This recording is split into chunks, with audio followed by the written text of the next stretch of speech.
ng bayan, maasahan anumang panahon. Magandang oras po sa ating lahat. Narito ang update sa lagay ng panahon ngayon at sa susunod na 24 oras.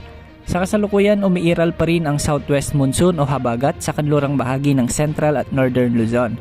Magdadala ito ng mahulap hanggang sa may mahihinang pag-ulan sa ilang lugar sa bansa. Makikita naman natin sa ating satellite animations na may mga kaulapan pa rin sa kanlurang bahagi ng bansa o sa bahagi ng West Philippine Sea at ito ang southwest monsoon o habagat na malayo sa ating kalupaan at hindi naman inaasang makakaapekto ng bagyo sa ating bansa. Dahil nga sa umiiral na southwest monsoon, asahan ang maulap hanggang sa may mga mahihinang pag-ulan sa bahagi ng Ilocos Norte at Ilocos Sur.